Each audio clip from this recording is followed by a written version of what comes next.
Welcome back, ladies and gentlemen, to game number 3, the deciding game of this best out of 3. I am LD, joining me is Luminous. We're casting for Beyond the Summits World Tour, Orange on the Radiant, CLG on the Dire, and Luminous. I'm excited, man. I have that tingling feeling whenever these big series, East versus West, go to game 3. Things get a little hectic. How many series have we had that goes to game 3 on the World Tour? A whole bunch of them, right? A lot, man. It's been a lot. And especially Yeah, the I East think versus we have West. more series that went to game 3 than not. So this is a good time to remind you guys, if you guys want to watch this in crystal clear replay quality and still have the commentary up, well, you know, the Dota TV Pass for $3.99 is available. We had a lot of great games. We will have a lot more games coming your way. We haven't even gotten to the group stage, or not the group stage, the playoff segment yet, or the bracket segment, where there's a lot more games coming your way. Round 16, round of 8, and of course things heat up after that as well.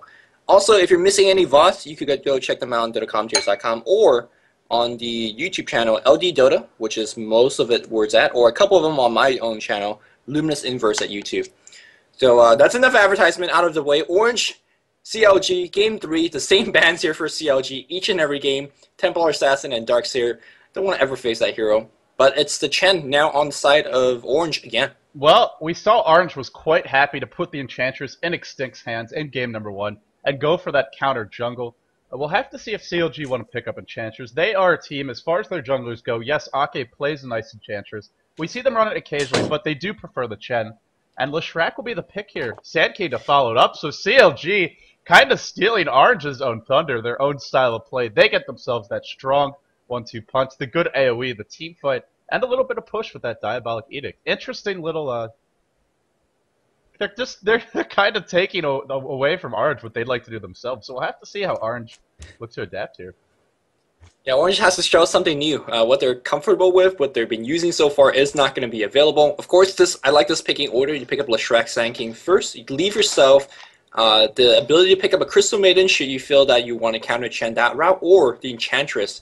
As there's no way that right now Orange is going to pick up Enchantress, so you can wait for that until their pick to actually do it. Meanwhile, Orange looking for another support as well as a couple of carries, I imagine. That's assuming the very, very standard, you know, 3 semi-carries, 2 support kind of lineup. Of course, it could all change. We've been seeing a lot of crazy heroes, crazy synergies and whatnot. What we haven't seen is things like Keeper of the Light, some of the newer heroes like Rubik. Yeah, we haven't seen anything crazy, so I'm hoping that we see something like that.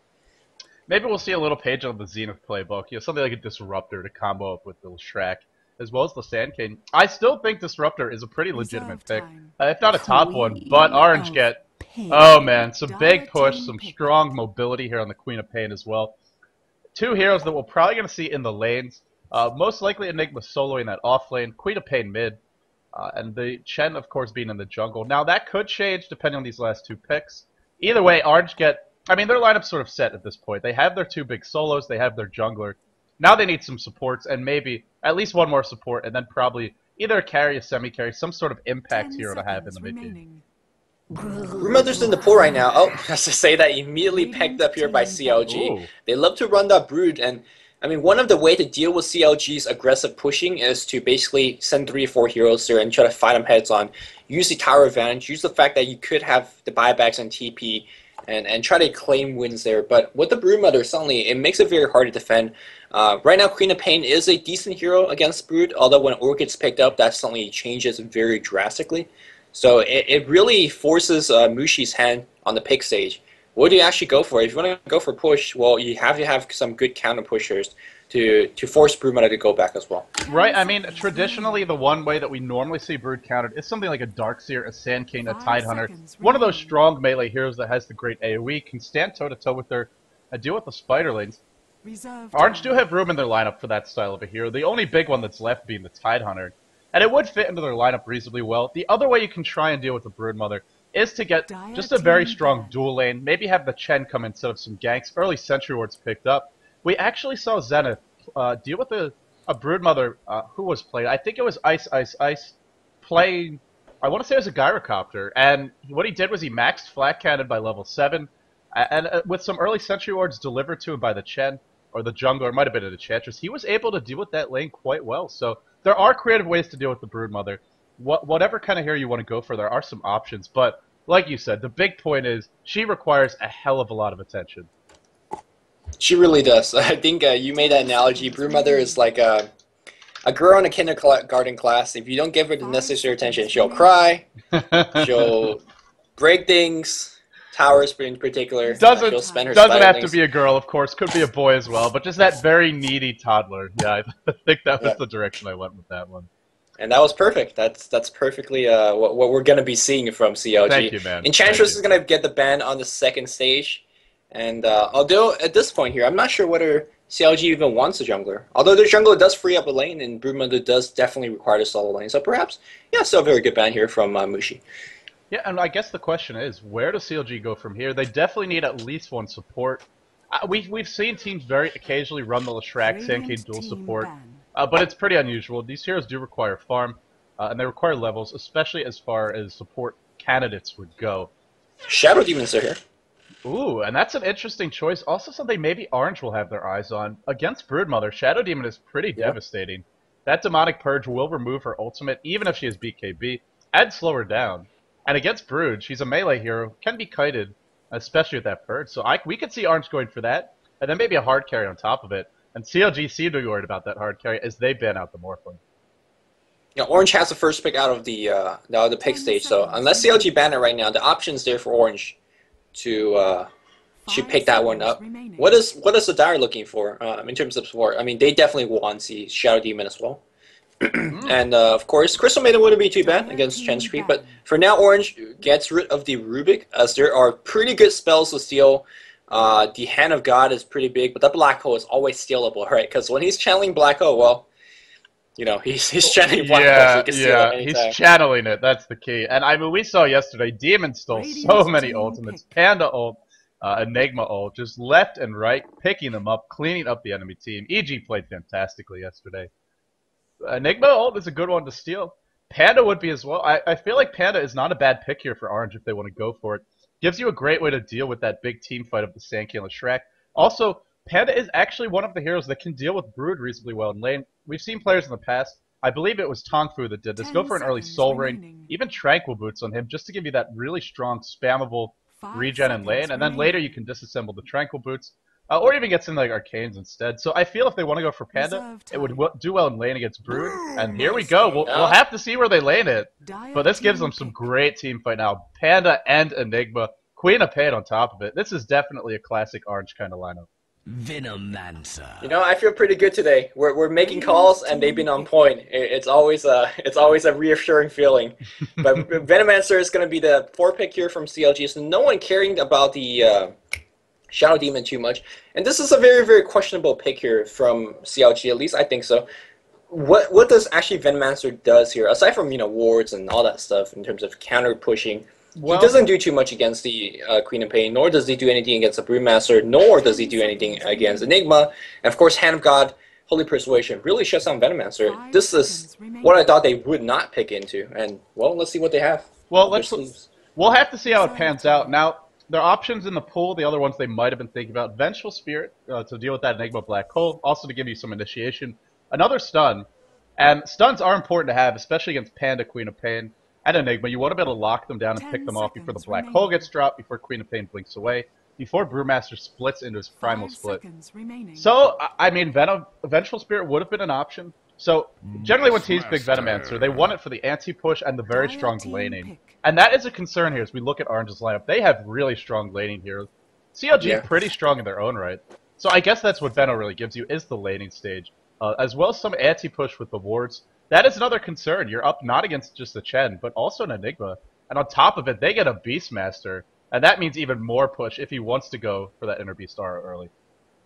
And a decent answer against Brewmaster. Now that we see Klings, we're going to see... Now, Klings is a hero that you could always have it against back of your mind when you're playing against a Chen.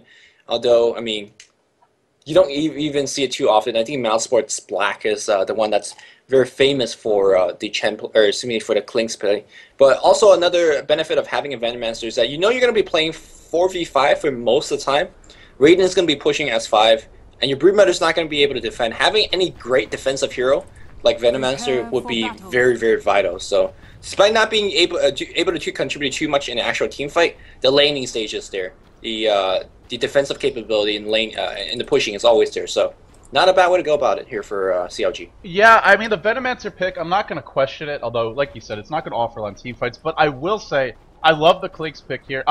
Personally, I'm a big believer in Clinks. I feel like he's a little underutilized, a little underappreciated. I know a lot of people disagree with me in that respect, but especially in this game, a quick Orchid up against Chen, Panda, Queen of Pain, all of these heroes very reliant on their spells to do damage or just to contribute in team fight.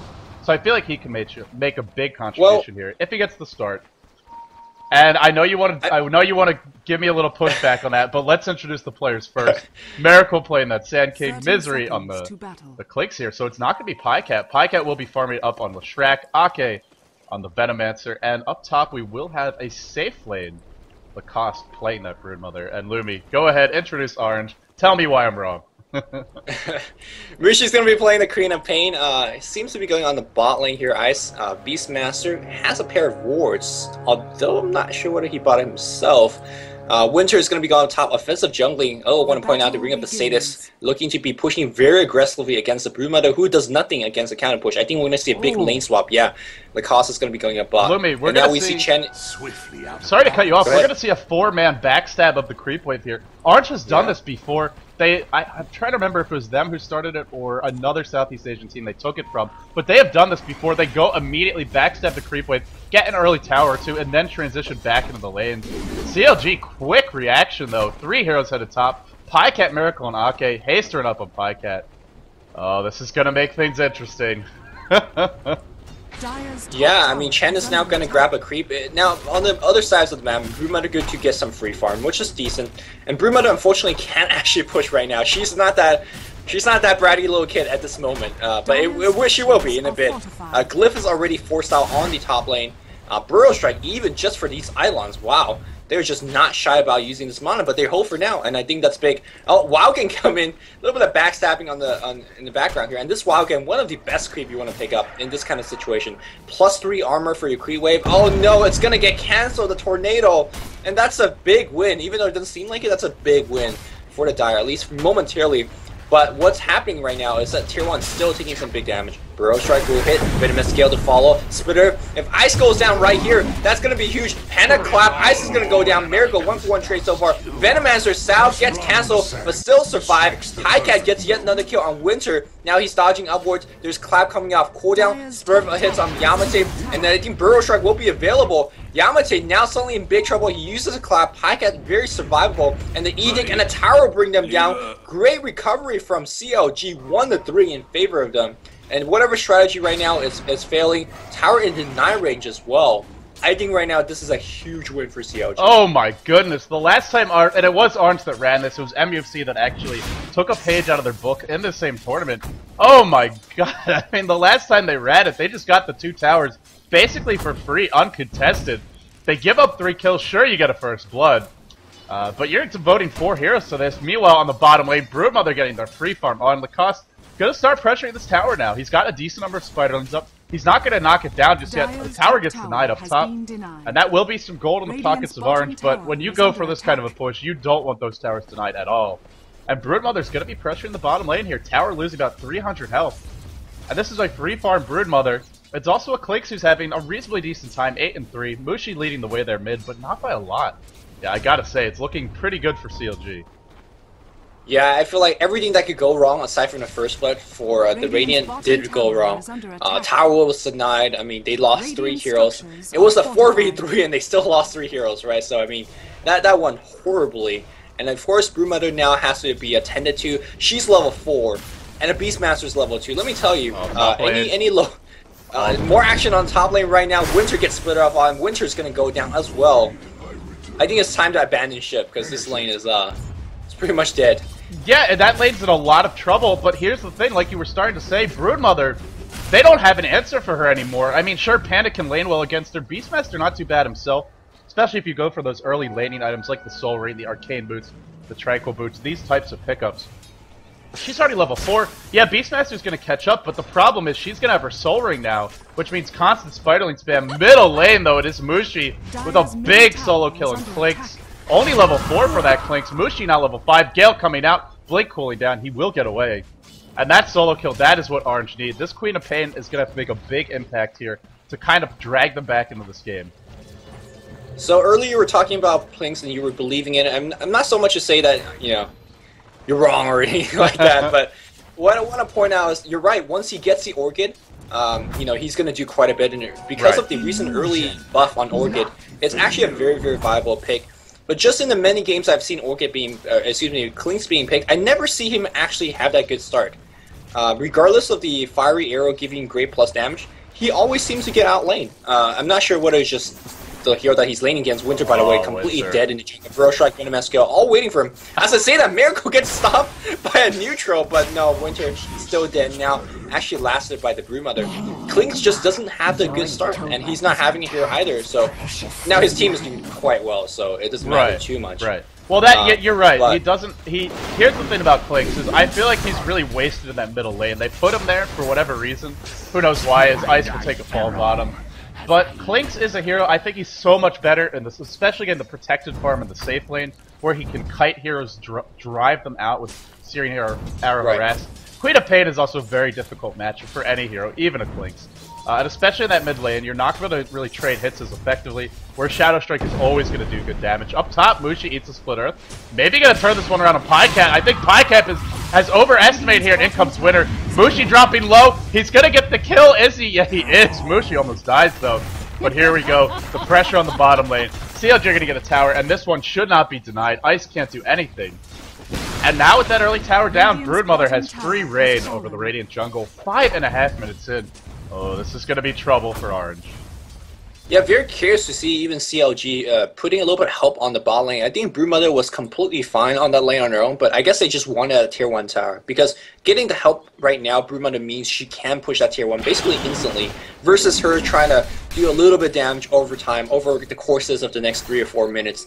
I think with this tower go down, yeah, the Radiant is, or assuming the CLG supports are going to back off, at least for now, and make sure they ward up the jungle. And this is time where you just farm an enemy jungle and basically shut down the Radiant team. Again, the picture I'm getting in my head as we see this dive wrap around for this tier 2 is this 2 big hands choking on Orange's neck. Oh just god, slowly it feels that way, Lumi, it feels that way. Ice will die.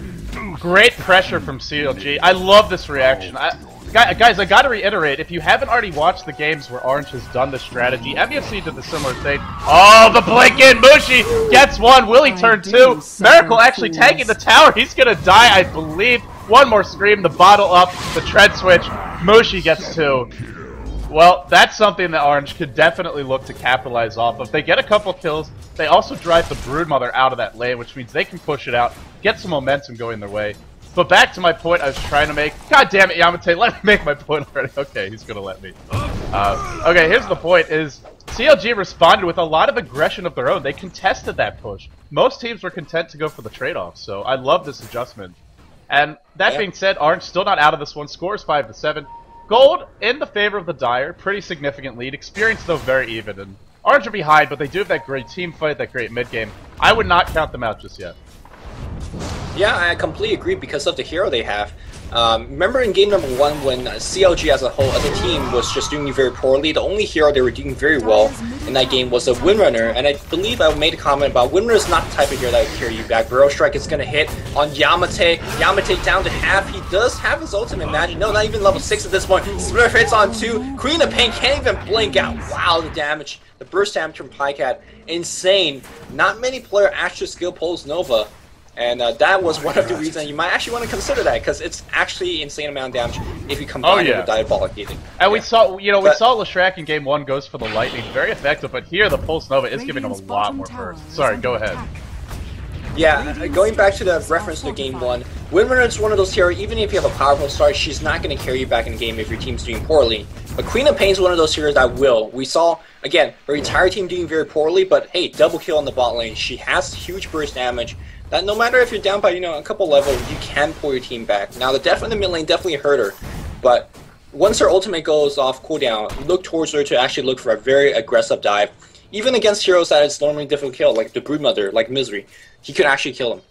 here's my concern, is this Broodmother just requires so much attention right now. Yamateh is going to try and deal with her. We see multiple heroes rotating towards there, Mushi thinking about coming in. The pressure going up top by Winter, so trying to sort of perform a Broodmother-esque role of his own. But the more attention the Brood requires, the more that frees up Clinks. And Misery going for the rate of a kill. Tower Treads look to be the follow-up here. Dead. Oh, Winter. Pajkatt back. Just so simple, yeah. Edict walks next to him, doesn't even need to do anything else. And, well, that Broodmother doesn't have webs, so that's right. A wigged up courier, though. Whew. Almost got worked. Oh, there was also a couple Eidolons there as well with the creeps, I believe. Yeah, but this is the difference. You know, you see Enigma trying to play that Broodmother style, it doesn't work. Dust used by Ice, and that's a wasted dust, a wasted walk over to the bottom lane, and he'll be right back as soon as that dust wears off. First Oblivion Staff is available, and I think that's the build we're going to see here. No Power Tread, so he's not committed just yet. Good pickup there, gives him some HP, gives him some extra mana to play around with as well if he wants it. And, well, I mean, Misery is getting the time. That's the thing about this good start for CLG. It frees him up to farm that mid lane. And Orange, if they try to get aggressive, Lumi, we saw Pajkatt will be there to punish them. So Orange are going to have to choose their spots here very carefully. Seems like the Radiant, or excuse me, the Dire, by the same token, they're slowing down their offense in just a bit, worrying about perhaps a carries gang to gank. Tier 1 pressure is applied by the Radiant side. 4 hero coming in. Let's see how aggressive CLG will be defending this Tier 1. They're known to defend the tower. There's a glyph coming in, but will they hold? I don't think they will hold. This Tier 1 is going to go to Orange. It is. Actually, a single point enter B-Star. Meanwhile, bottom lane, Brewmaster ult forced out here. Great play by Lacoste. That means no Brewmaster ult for the next couple of minutes, and the next big team fight that breaks out, they might live to regret that. Winter does still have the black hole, so they have a bit of backup plan in that regard. With that Brewmaster ult down, it's going to allow CLG, if they want to be more aggressive, they will have some openings to do so. But I do feel like CLG is content to farm at this point. They need those big items. The Orchid up for the Clinks, which he is going for. You know, Sand King got the Arcane Boots. Miracle's not far off a Blink Dagger either. Double Orchid, if they can get it on the Broodmother and the Clinks, that is going to just absolutely neuter this Orange lineup. The only real answer for me is going to be early BKBs, or maybe something like a Ghost Scepter to help deal with the Clinks and the Broodmother's right clicks. We've seen that before.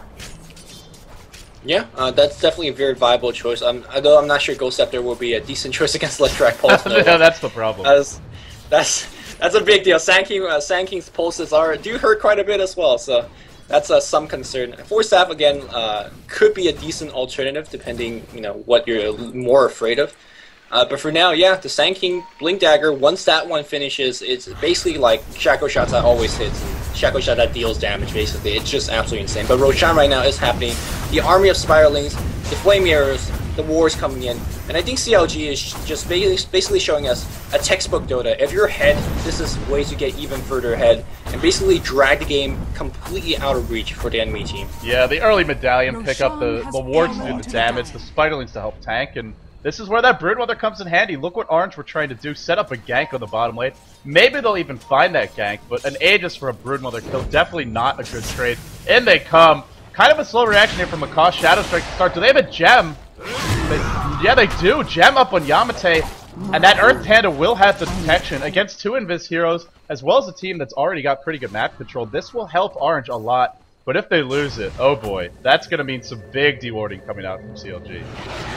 Yeah, just to clarify LD's point, if you actually ultimate, the Earth Panda will still retain the aura of the gem, so you're still good on that, so no big deal. But it looks like Winter's walking right in, trying to defend this Tier 1, but they're surrounded by invisible Pajkatt. Pajkatt, if he drops a Split Earth on 2, this is going to be absolutely huge. Burrow Strike on 1, Split Earth on 1 as well. They're going to blow everybody up. Miracle's ultimate's on, down to half HP thanks to a Mushi Sonic Wave, but they win this fight, at least for now. Miracle, very low. Miracle, no, the Sonic Wave! Excuse me, the Scream Pain not long enough. Pajkatt's gonna be fine. Smurf hitting. He's gonna run out just okay. And now you can see Sand King just on the run. Let's see how good the Burrow Strike gets. Burrow Strike up. And the TP up. No! Mushi. Nice. Mushi. With that 6th sense, the Spidey sense is tingling. Gets the kill there. And boy, they get rid of an Aegis. They get 3 kills. That's a massive win for Orange. I was talking about... yeah, on top of that. I was talking about CLG's counter gank in the form of Pajkatt, but Orange may even have more with the Panda ult, the Roar. They didn't even get a black hole off there, and it just didn't matter. Great play from them, and they're right back in this game. Yeah, again, I want to reiterate the fact that Queen of Pain is one of those heroes that could carry you back in the game despite your team having a little bit of a slow start. It is 9-12 now. They were a lot worse of score. Now harassing the Broodmother on the bot lane. Broodmother has Oblivion Staff number 1, about halfway down to Oblivion Staff number 2. But look at Mushi. I thought he wasn't going to go for it because of the AoE damage, but there's the Ghost Scepter that you were mentioning. Yeah, really great way to do with these right clickers. Like you mentioned, though, it will not help at all. In fact, it's really going to hurt you if Sandkiller, Shrek, Venomancer get off their nukes. Oh, Lacoste. Lacoste on the run. They're going to try and slow him down here. No Shadow Strike, actually. Or there was a Shadow Strike, just wasn't enough damage. And he'll get away. So this is where Broodmother, just such an absolute pest, a nuisance, whatever you want to call it. An aggravation, a termite, a roach. I could go on all day, but 4 heroes come in. They get nothing. Mushi gets picked off. He will go down to the burst damage of Pajkatt. Mushi, such an aggressive player. Really wanted that DD, and man, did he pay for it. He just blinked for DD, and unfortunately did not have the war support to see 2 enemy Sunners coming in, and that was it for him. And Pajkatt keep adding gold to him. He already has his gold for the Soul Booster, should he choose to pick it up. And then he will have his Bloodstone very, very soon. Sand King picks up the Blink Dagger right now. Oh boy. I think right now, at this point, Orange is struggling to make have some comeback, but the items for CLG is on a different level, in my opinion. Right, and here's the problem. That early gem on Yamateh... Well, did he actually buy it, though? It might have been one of the supports. Whoever bought it is behind. X still no mechanism up. He might have been the one to purchase it. Or maybe even Enigma. And like you said, the item's really lacking here. Only 800 gold. Now, it doesn't need to get a mech. Maybe it'll be a pipe to help deal with all the AoE. Maybe it'll be a BKB to help deal with the Orchids. But whatever he wants, he's got a long way to go to get it. Whereas for Orange, those items are not far off. And Lacoste goes back for an Ogre Club. Looks like he's going to skip the Orchid, just get a BKB. I'm not sure how I feel about this. You're up against a Black Hole, a Beastmaster Roar, and this is going to be a late BKB too because he's already got an Oblivion Staff. Yeah, that's an interesting choice by Lacoste. We've seen some players in the past. I remember the old Bone Clings build. Top lane, Misery gets caught out. Boulder toss onto him. Will go down. And that's a big pickoff, slowing down that Orchid. And that's because of the gem. Right. Yeah, I mean, earlier we are talking about gem, and it's a big investment. I completely agree. Whoever that bought it, perhaps the Chen has, died a little bit inside because of the big purchase. But against 2 invisible hero, I mean, just think about the amount of dust Sentry War you have to purchase for the remainder of the game. Right. And you're putting on a very survivable hero. I mean, it might actually be a sound economic investment. You're coming out ahead of it, probably. Well, Yamateh's got a Blink Dagger now, so he can blink in with the gem, drop the ultimate after the clap, and oh boy. Clix as well as Broodmother are just not going to be able to do anything. Even if they live, he can at least throw one up in the air, stun the other. If not, kill them off. Clix is still pretty squishy. Yeah. Cling's very far away from his Orchid, I imagine. Yeah, he's not getting the great start. We're 16 minutes in. Generally, you should have a finished Orchid by then. Again, he got picked off in the get-go of the laning stage by Mushi. And of course, he needs a BKB after, so he's got a long way to go. But same thing with the Broodmother. We thought Broodmother was having a good start, and she's got 100 creep in 16, 17 minutes. That's pretty good. A good deal of them being neutrals. But she also got ganked a couple of times. Mushi up at 116. Now, bear in mind, these numbers for the rating are a little inflated because a lot of those are Spiderling kills. Nonetheless, they are getting a lot of gold, and that's why we see Queen of Pain. 2,500 gold in the bank, all the basic stuff, as well as the Ghost Scepter. We'll have to see which direction he wants to go. BKB would not be bad. Maybe something like a Scythe of Vice, even an Aghanim's. He's got his options, but he is pretty close to whatever that item will be. If he finishes as Ethereal Blade, I'm going to lose my mind, but I don't think that's going to be it. You know, I feel it does have. He's getting up there in terms of goals. Oh, mid lane, roar onto Pajkatt. Ice looking for the lockdown here. Winner will provide it. Will it be enough though? Pajkatt just chewing through their HP. What a split earth on 2. Pajkatt with the massive turnaround up top. Nothing actually happening. Oh my goodness, they really underestimated Pajkatt there. Holy crap! Man, it's just a little Shrek. That's Pulse Nova, but what they did not see is the fact that he has a Bracer and a Bloodstone just completed before that team fight. 2 new charges being picked up as well as a tier 1 tower. Pajkatt's filthy rich at this point. He could upgrade his drums or he could go whatever item he wants. Now one of the build that Bloodstone buyers would love to get is also the Breach of Travel. The thing about Bloodstone is if you kill that hero, he's going to be right back in matters of seconds. So if you're trying to push or trying to gank, he's going to be always there. Well, he's already got himself 8 charges, so he will respawn 32 seconds faster than he normally would. You respawn 4 seconds faster for every charge you have. You do lose a couple when you die. But he's already going to be back in the fight almost immediately, so I agree, Boots of Travel would be fantastic on him. This is not really a great BKB game because there are 2 ultimates that go through it. It's not a bad pickup by any means, but it's not going to be the sort of the obvious option here, the obvious choice for him. Orange grouped up in their own jungle, maybe looking for an opening. Akke with the wards. Oh, Akke gets roared. Axes to follow the blink in, the clap. He will take a fall, but Miracle, Epicenter, Burrow Strike in, not the best Epi, just a little bit too far. Mechanism healing everyone up. Yamateh goes home. They get a kill. They blow an Epicenter on the part of CLG. And Orange have to be feeling pretty good about that one. To be honest, I feel like CLG is perhaps making a little bit sloppy plays here and there. Right. I just want to remind you, this game started out with a tri-lane versus a quad-lane top. Tri-lane won 1 and 3, and they had a huge advantage. They denied the top tower, but it feels like Orange is on parallel with CLG. They are even. I agree. It is an ethereal blade, so now's your time to shine. What can the viewers expect to see out of this? I mean, we talked about Ghost Scepter helping you to deal with the right clicks. This gives you a lot more burst damage as well, though. Yeah. If Misery pops out right now, Misery's dead. I'll tell you that. Although he has a silence, so maybe not. Oh, this is gonna be interesting. That's for damn sure. Ooh. He really wants Mushi to go. Should have seen Invisible Hero because there's an Organ Silence. He's gonna pop his E-Blade right now, perhaps. Yep, there's an E-Blade. Bring Blur Strike though. Would that be enough? Mushi should be able to blink out, blinks right into clinks. Oh no, Mushi! Well, attempt number 1 with EB not successful. Right, that wasn't a great fight for him, to be fair, but that was not successful. Clinks gets himself a kill, and that's going to be a little bit of gold in his bag. So Orchid number 1 is up. Orchid number 2 has to be almost ready. It looks like it is. I think she's got all the parts. No, I'm waiting for 1 more quarterstaff, so about 700 gold to go. Interesting to go back for the Ogre Club, then go back for the Orchid here. Not sure if this is indecision, if he just wanted the HP. You could certainly make a case for it, but either way, he'll finally have his Orchid about 22 minutes in. Pretty late time, but better late than never. And Gem on the grounds right now. Okay, Winter's going to pick it up. That had me a little nervous. Yamateh just doesn't want to carry it anymore. Not really sure why. But okay, we'll roll with it. Yeah, I'm not too sure why either. I mean, perhaps he's worried about seeing the Orchid on the clinks. The fact that, I mean, you get silenced, you actually can be picked up. So can Winter, but he's still by far the most survivable hero on his team. Right, I mean, it's not like Winter is hard to kill here. 1000 HP. Sure, Chen back him up, but he's got no ultimate. Oh, top lane. Oh, Mushi blinksing again. He's using his blink very offensively, and CLG is just waiting for that blink. Once that blink is out, channeling Miracle's Epicenter with Burrow Strikes, better to follow up. Mushi dies once again on the bot lane though.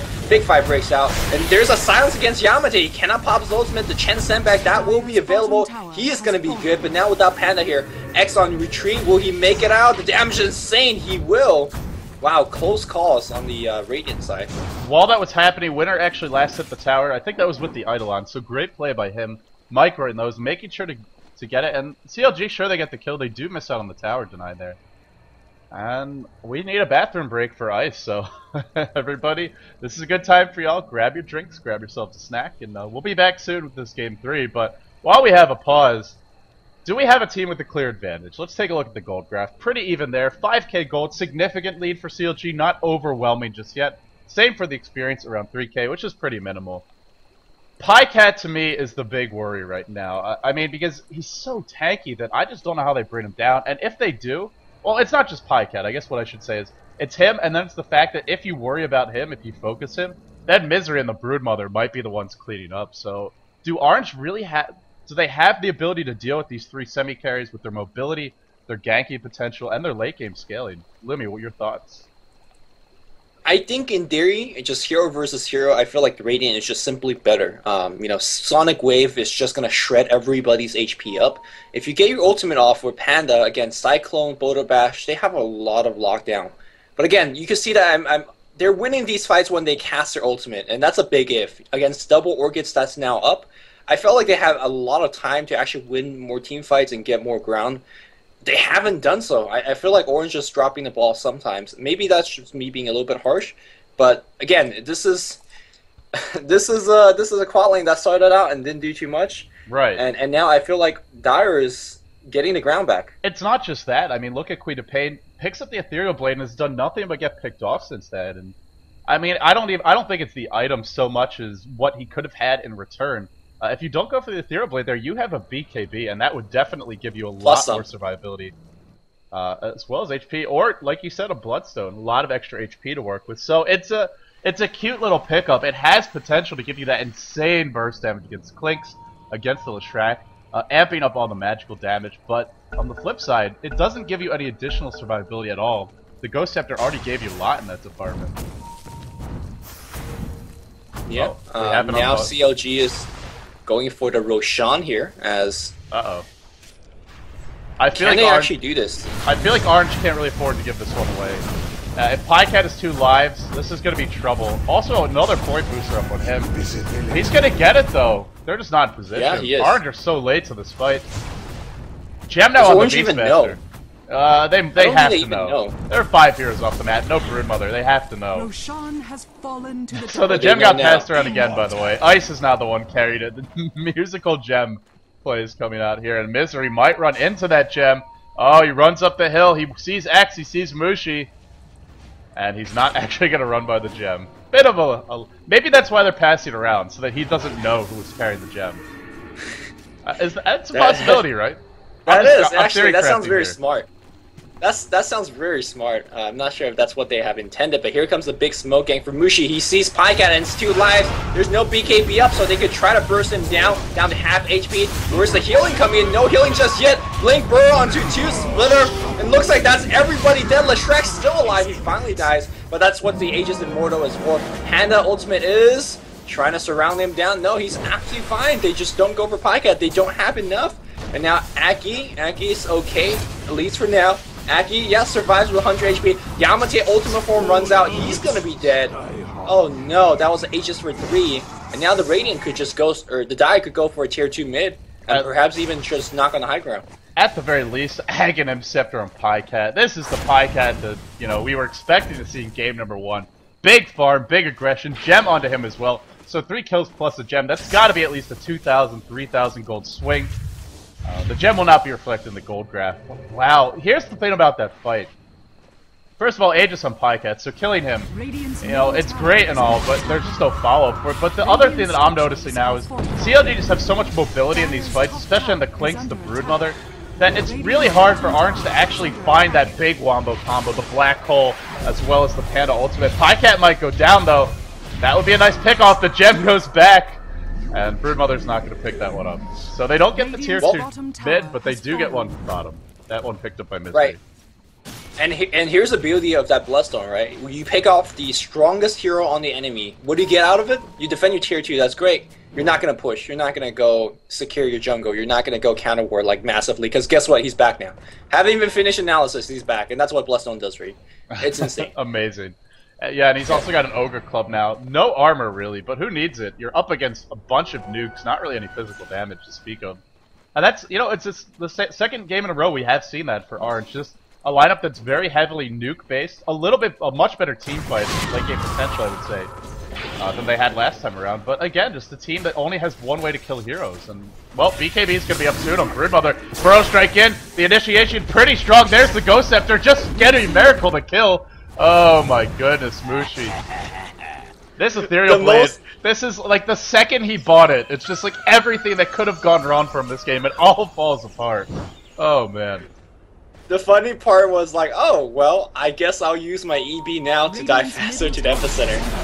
That was a little bit. By the way, Sankin going for the Veil of Discord.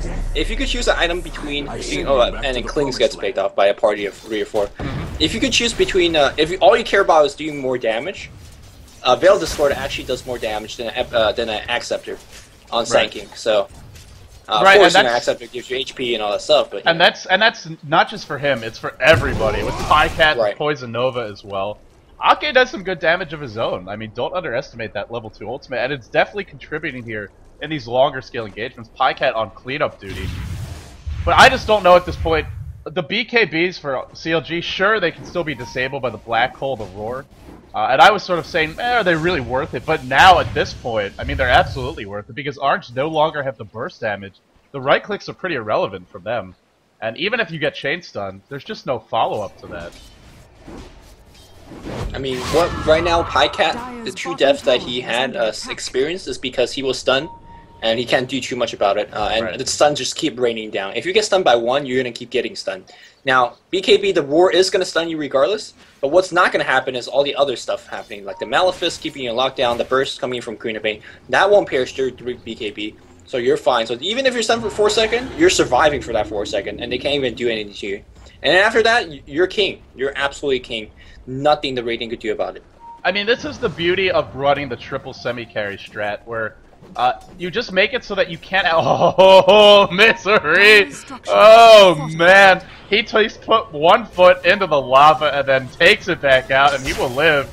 The smoke gang spotted out, I believe, but they're actually going to make a go here. Oh, the BKB almost up 100, going away at the center. Blink in, they won winner. The Chen heal, keeping him alive for the moment. Black hole catching, the akke, actually the Broodmother as well. Decent black hole, good chain stun. They're going to get 2. They won 3 now. Misery will be the next target. Roar onto him. Boulder toss as well. This team fight coming out from Orange, 1 by 1, getting the pickoffs. The BKBs were not up the blink away by Mirakel, but here comes the pressure on the bottom lane, Lumi. It is pajkatt who's going to deny this easy tier 2, tier 3, and Yamateh might pay for his insolence. Or well, maybe no, pajkatt will. pajkatt may be the paying one. Here comes the EB trying to nuke him down, but look at how tanky he is. That Bloodstone finally down to about half HP. He is going to go down, and this is a huge the win. courier! The courier! Oh no! Oh man, good micro there.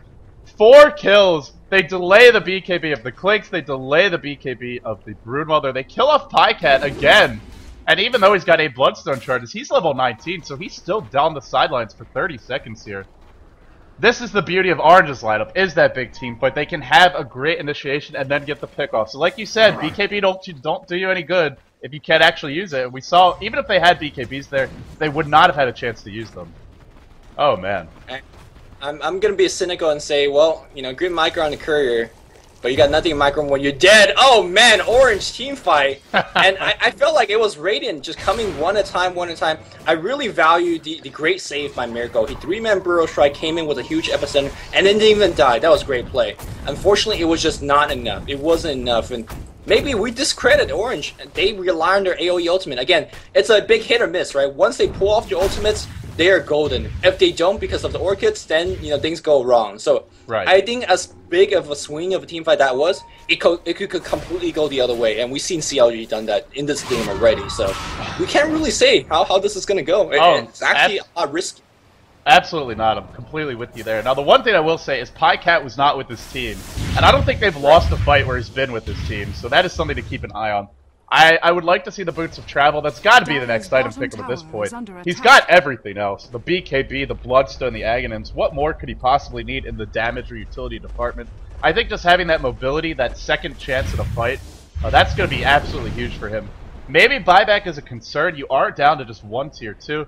Roshan respawning in about 3 minutes, so buyback could be something to keep an eye on, but I do think, like you said earlier, the Boots of Travel would... I mean, if he had them there, he could have completely turned that fight, done a lot of damage, maybe at least saved a few allies, if not gotten some kills. Yeah, I mean, he could have TP'd there. There was a tier 2 tower right there. I guess it was on CD. I'm not sure, but it looks like both teams is going to run into each other. Hitting to point out that Enigma is not available, nor is Queen of Pain, so Orange is going to back up. Yeah, that's kind of a very aggressive dive. 3v 3v whatever, you don't know what's in their jungle. Yamateh picks up the double damage. Yamateh, by the way, Hyperstone up, so it's going to be, I imagine it's going to be Assault Curious. That's going to be, again, very, very useful, because it will follow, the aura will follow you in your Earth Panda form, so getting an aura item on Brewmaster is not bad at all. They are finally starting to pick up some items, and it's still a lead for the Dire, 8k gold lead. They have pretty much all their big core items. The double Orchid, the double BKB. pajkatt is just absolutely gargantuan at this point. 17,000 gold earned, 4,000 more than Mushi. And Mushi just has such a high creep score. He did for most of the game. Some of that's Spider Leads, but you'd expect him to be the one ahead. And, well, pajkatt is just showing his prowess as a farmer. Pretty legendary in the European scene. And if you're wondering what else... Yeah, what else if you want? What else could you ask for? Well, he is asking for a Shiva's Guard. There is some physical DPS, but do you think really Shiva's Guard is D what utility item needs? Oh, CLG, Burrow strike in.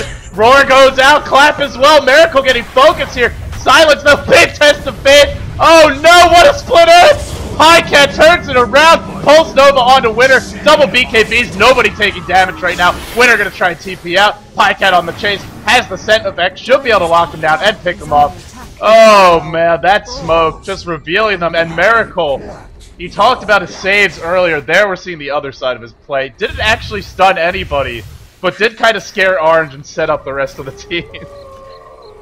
That was a Blink Burrow try on a Satyr Hellcaller, not the initiation that anybody was You know, I feel like it wasn't half bad, even though he didn't stun anything. Right. So it's all upside from here, right? So if he stun nothing and still wins a fight for his team. Oh, again, God. that's the difference between you getting your initiation off versus they're getting their initiation off, right? Whoever initiate, I feel like, has a big advantage. When you get your Orchids off, well, Radiant can't do too much, and when they blink in with lockdowns like Beastmaster, Roar, and all that stuff, then you're suddenly in trouble.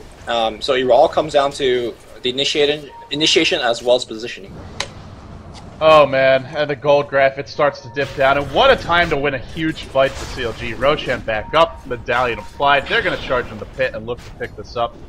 And there's nothing Arch could do. They used the black hole, they used the... Actually, they did use the panel. Sorry, he was silenced and died before he could get off. But they need both. They need everything to win a team fight at this point. And we're seeing right now, like for CLG, there's so many targets that need to be focused, and it is very difficult to pick them all off. Misery, Lacoste, and Pajkatt, none of these heroes can be ignored. Pajkatt will be getting the Chi, so he's going to be in the team fight for a long time. Kling's having the Aegis, and perhaps Miracle in a little bit trouble. No, he's going to be fine. Yeah, we see the play now, and he's going to be going for Shiva's Guard. There is a very small chance it's going to be a Soul Curious, although I doubt it. I mean, what's your take on this one? Wow. Do you... Well, I mean, yeah, it's completely viable. I mean, is Hex just better than both of them? Well, we'll have to talk about it later. Blake in, Burrow strike on 2, silence on the Yamateh, being silenced every fight, BKB used by Lacoste. Still, the first one to fall is that Sand Case. Winner, no black hole for a full minute here. All he can do is sort of run around, try to survive. Scream of Pain used, and well, there's the big burst for Orange. They get a Sand King. That's pretty much it, though, and now they're going to be forced back. In fact, if CLG won, they can maybe go for a fight. I'm not sure. CLG also had to use 2 of their BKB charges, so... That's true. I think both teams are quite exhaustive in terms of what they have left for the next engagement. Everybody's just going to back off. Okay. At the end of the day, there's still Cheese and Aegis that they have to go through for the Radiant side. Right. And for Dire, I mean, they are down heroes, so they probably don't want to take the fight as well. So both teams kind of traded a punch. Sanking dying doesn't mean too much of anything at this point. Yeah, I'm with you. I feel like fundamentally nothing really changed after that fight because the ultimates were traded, the BKB charges were used. But the key thing is that Orange did not get rid of the Aegis of the Cheese, so when this push happens, and it looks like that time might be right now, they are going to be dealing with a 7-on-5 situation. Plus Pajkatt, well, actually no, he's gotten the Shiva's Guard, so no buyback for him. Courier, oh, was that a Courier? No, that was the Hawk. I was going to say, man, that Courier is not having a good time if it dies. But it will live for the moment. Here's another thing I'm sort of curious about, is Yamateh went for a Hyperstone. In every fight, we see him being silenced and really unable to do anything for quite a while. Could have gone for maybe a BKB or even a Manta Style. Yeah. But he's opted not to. As odd and strange as that might sound, I think BKB might be a necessary factor in this game like that. In a game like this, where your ultimate is so important. Blink Black Hole, perhaps from Winter. No, no. Where's the Black Hole? He whiffs big time, and now the team fight's gonna go the other way. Hammer God comes in. Yamateh can't cast his ultimate again. Venomancer drops his ultimate. Pajkatt pops a Shiva's Guard. They want ice. They see ice. Ice runs away. Mushi, perhaps a better prize. Mushi's gonna get nuked upon. Miracle just stunning the ground for safety, for reassurance. Ice on the run. Everybody on retreat. Pajkatt, that's not your fountain. Go to the towers. The towers are safer. They're gonna finally find the tower. Tower is gonna be suffering a big amount of damage. Tier 2 has one down. GG's gonna get called. Oh man. Winner, maybe it was delayed, but that black hole came out about a full second after he blinks in, maybe even 2. And even if he hits it, it was only on 2 heroes. Would have been a decent black hole, would have given them a shot in that fight, but without that black hole, they have nothing to deal with the Broodmother, Pajkatt, Misery. Just too much right click, too much AoE nuking. And while some people might have doubted Pajkatt as a farmer, as a carry after that game 1, of course, as with all these games, you see a lot of flames in the chat. Which, guys, don't blame the players. These guys are all professionals, all fantastic individual players in their own right. But pajkatt, if you doubted him, you shouldn't. Look at this play. Unbelievable performance by him, as well as his team. And great draft overall, I have to say. CLG, great reaction to that early 4-man push.